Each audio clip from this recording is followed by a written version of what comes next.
I'm just trying to regularly record myself working on something, and it's kind of sort of could be kind of a tutorial for someone, but in reality it's more just practicing, because as I get better at this, I'll find a better way to edit the videos to make it more useful for someone. And the other thing is that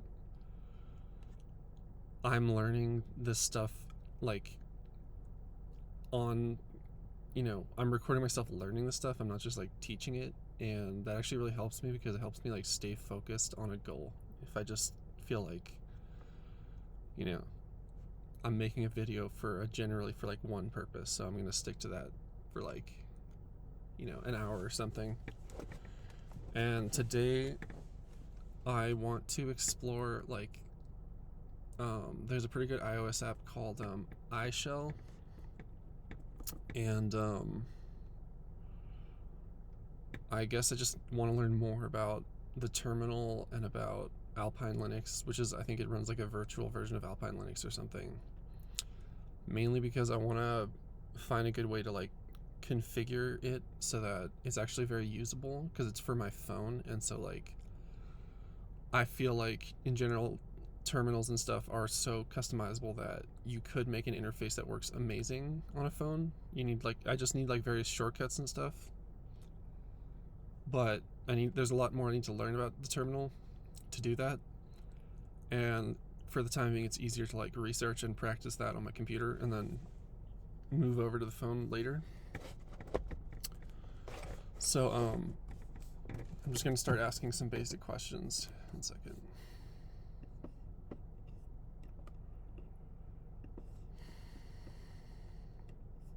The first question is I shall iOS app.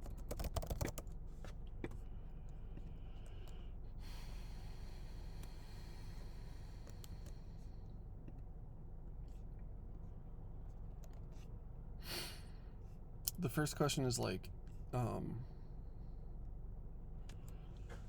I know in the past I've sometimes tried to install certain things and they haven't worked, and that's because you can kind of assume it's Alpine Linux, but then when you get down to the details, it's not a complete representation of Alpine Linux, whatever you want to call it. I don't know if that's called a port. And so it's I need to understand more about Linux, about Alpine Linux, and about what iSH is doing. Is it a virtualization or something, so that I have a more understanding of what I can and cannot do. So when I run into oh, you can't install this, or you could, but it's much more complicated, I need to be able to understand what to do in that situation. So that's kind of my first question, is what is actually going on here.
So far I'm like, there's a README, but I'm not sure. Oh, here we go. Sorry, wiki with help and stars. There we go.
So there's a wiki, but it looks like a lot of this is a work in progress. So like, I'm sure I can learn by trying to contribute to it, but it's also like obviously a long-term thing.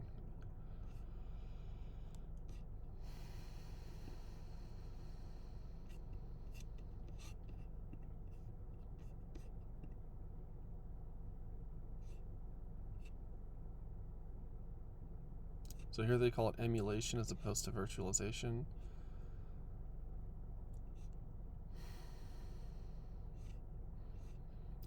It's a 64-bit ARM binary.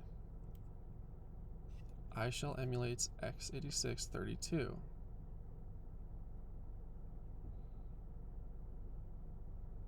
So I'm wondering why if it's a 64-bit binary, why can it? Yeah, I guess. Okay, I think I understand. The app itself is 64-bit binary, but the operating system it's emulating is actually a 32-bit. I think.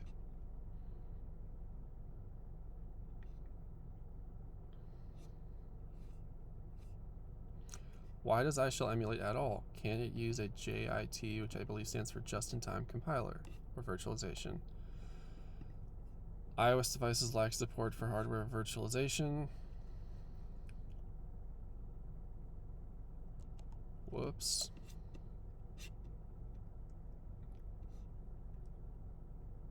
Okay.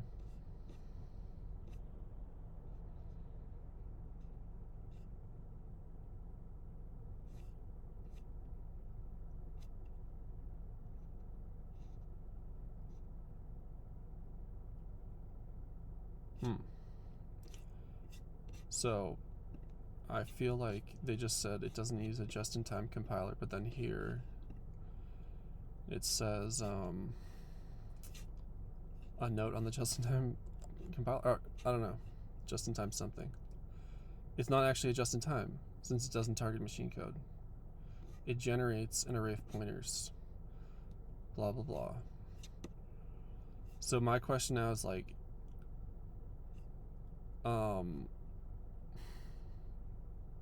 did this person like completely write from scratch their own emulator, or is it like possible to just kind of find a way to connect, like, you know, if let's say you already let's say you have like source code for Alpine Linux or something, is there a way to kind of just connect that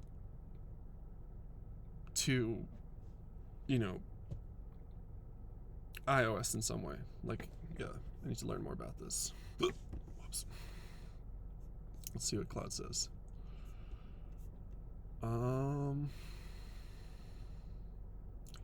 It's a user space x86 emulator. Emulation simulates the entire hardware environment. Virtualization runs an OS on the hardware with a thin layer managing resource allocation. Okay. I think I kind of loosely get that.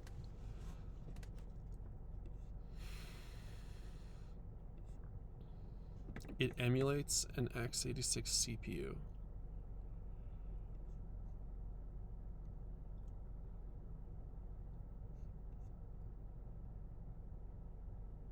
It uses a custom file system implementation that integrates with iOS.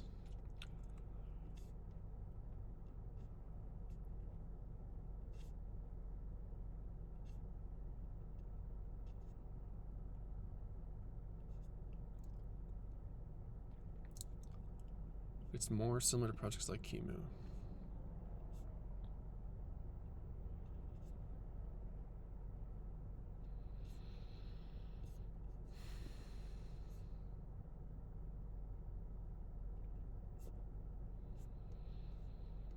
No, I just want to see, like, if I'm gonna just understand this as an emulator. I mean, it still opens questions like, if you're just emulating hardware, why does the app have to be committed to a certain distribution of Linux? Like, why don't you just create a machine emulator and let anyone install any operating system on it? So, app dependencies, I don't know what that is. File system, just in time, kernel, Linux. I'm gonna go with the kernel first. Calls. So this looks like C code. I can't remember what H code is.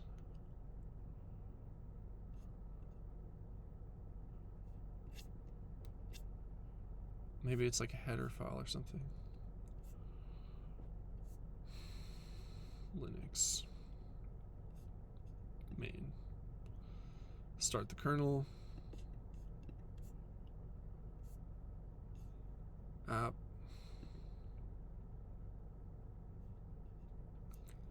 This is like the iOS stuff.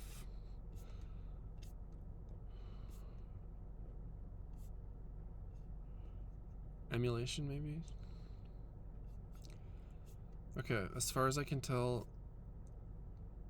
they wrote this in like C, but then they also said on the page that they wrote it in like parts of it in like assembly, and somehow an iOS app like just starts running like as they wrote like machine code, and somehow that's possible. So I'm just gonna stop there. I'm sure I can understand more of this later, and I'm gonna try to go ahead and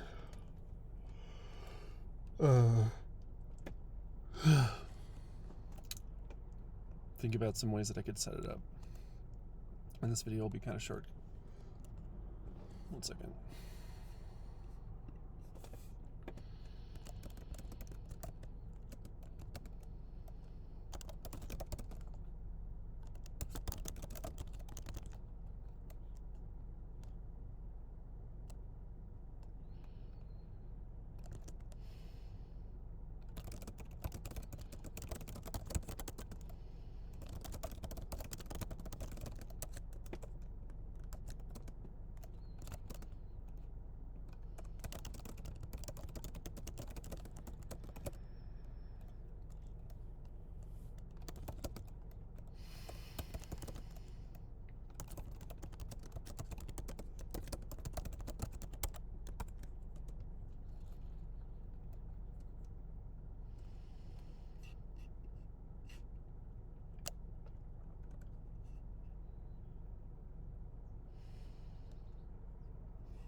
Okay, so apparently, according to this, if I understand correctly, yes, you can just write C code and it gets compiled when you build the app, and yeah.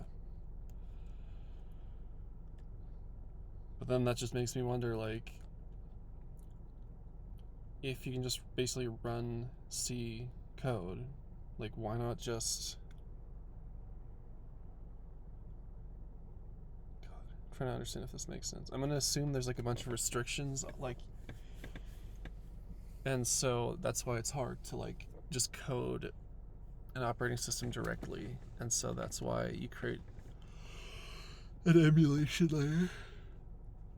So I guess what I understand next is like what would be kind of the nuts and bolts of writing an emulator. Some basic starting points for writing such an emulator.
Okay. Well, it's complicated, and as usual, it's kind of like I I generally prefer to get sidetracked. It's like it leads you to deeper questions. So I thought I was gonna like look up how to just nicely configure a terminal environment, but now what I'm actually learning about is like how to write emulators, and I'd honestly rather just learn about that for now.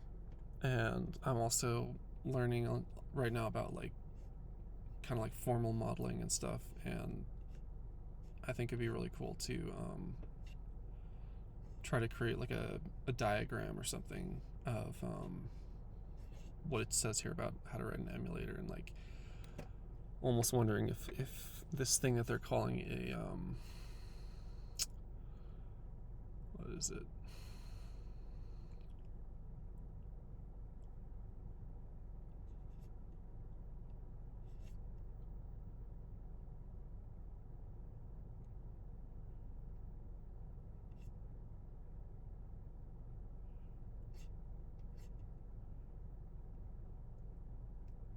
Yeah, like a just-in-time compiler or something, like trying to model the relationship between like the instruction set available on an iPhone and versus like the instruction set that you're trying to emulate of the virtual like machine or whatever, of the emulated hardware.